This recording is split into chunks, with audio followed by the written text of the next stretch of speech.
I'm Tanya. I was baptized as an infant and was raised in the church until I was about 15. So for the first 15 years of my life, I was really involved in church.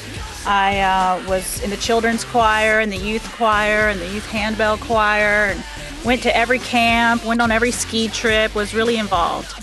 And then at about 15, something really bad happened to me, and I got angry at God. And instead of turning to the church, I turned away from it. I totally rebelled against everything.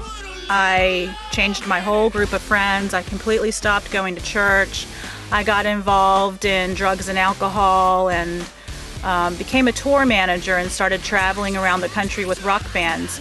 And it was really fun for a while, but the next thing I knew, it was 20 years later, and I was just sick and tired of feeling sick and tired.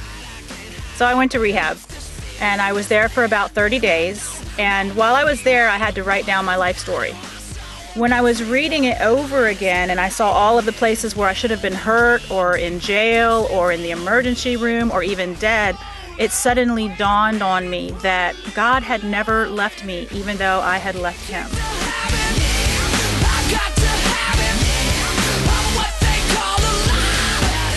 When I got home, I knew I believed in God again, but I wasn't sure if I wanted to become a Christian again, because I was remembering how they were when I was younger, and I didn't want to be that kind of Christian that I remembered. So one day, I just decided to Google Christian rock. Since music had been such a huge part of my life, I wanted to see if there was any decent Christian rock out there.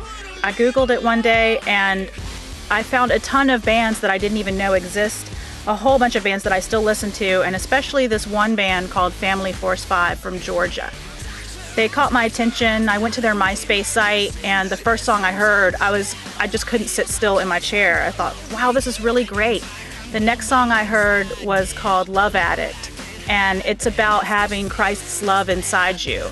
And there's a line in the song that says, oh yeah, it's better than drugs, in fact it's sent from above.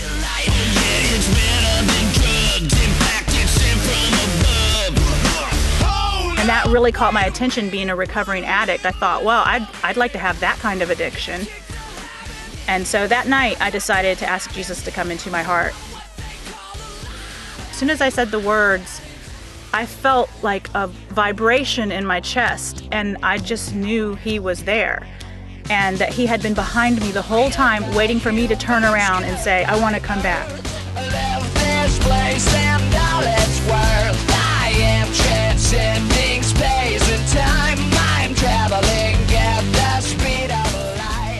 I went back to the church that I was raised in, and I just didn't feel at home there. It didn't feel right.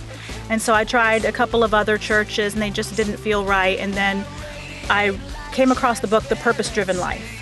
And I read The Purpose-Driven Life, and it really changed me, and it really got me wanting to find a church family. And in the book, he talks about a recovery program called Celebrate Recovery. And I was curious about it because I was in recovery, but I was going to 12-step meetings. And at 12-step meetings, you can believe in any God of your choice. And I knew that I was a Christian again. And so to find a Christian-based recovery program seemed exciting to me. So I went to the Celebrate Recovery website, and there were 2 churches in my area listed as purpose-driven churches, and one of them was Coastal Community Church.